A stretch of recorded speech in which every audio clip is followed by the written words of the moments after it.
trouble. Jesus wants to touch you today. Mungu anataka kukuguza leo. Jesus wants to heal you today. Yesu anataka kuponye leo. Are you ready? Pia uko tayari? But before we begin, Kabla tuanze, let me tell you about tomorrow night. ngoja nikueleze kitu ya kesho. Now tomorrow night, Evangelist Ziad is going to come back. Usiku Evangelist Ziad atarudi. And he's going to preach a powerful word. Atahubiri jambo lenye nguvu. We're going to talk about the blood of Jesus. Atanenea damu ya Yesu Kristo. And I believe many of you, Tena tunaamini kwamba wengi wenu you're going to get freedom. tena mnaenda kufunguliwa. So tomorrow night, Sasa usiku ya we're kesho going to have barrels here in the front. tunaenda kuomba vitu vya uchawi hapa. So I want you to bring all your witchcraft items. Vitu vyote vya uchawi tunataka kesho mialete. Bring all your jujus and idols. Leteni vitu vyote vya uchawi. And we're going to throw them in the barrel.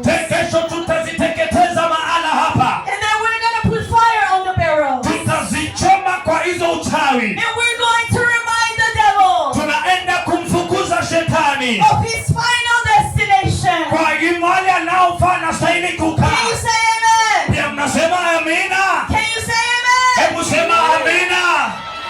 Now can you say tonight? Kitu ambacho nakuja usiku. Tonight the power of God is here. Usiku nguvu la Mungu yu hapa. I'm going to preach from the word of God. Naenda kuhubiri kwa neno la Mungu. And after I'm done, Halafu baada ya kumaliza we're going to pray for the sick. tutaenda kuombea wagonjwa. Evangelist Jasenia is going to come. Mwinjilisti Jasenia atakuja. And she's going to pray for the sick. Anaenda kuombea wagonjwa. And mighty miracles are going to happen. Na miujiza makubwa yanaenda kufanyika. I said mighty miracles are going to Na happen. miujiza makubwa yanaenda kufanyika. In Jesus' name. Kwa jina la Yesu. Hallelujah. Hallelujah. Now let's go to the word of God. Na twende kwa neno la Mungu. We're going to read from Luke chapter 19. Tunaenda kusoma katika kitabu cha Luka 10 na mlango wa 19. Are you ready? Mko tayari? Amen.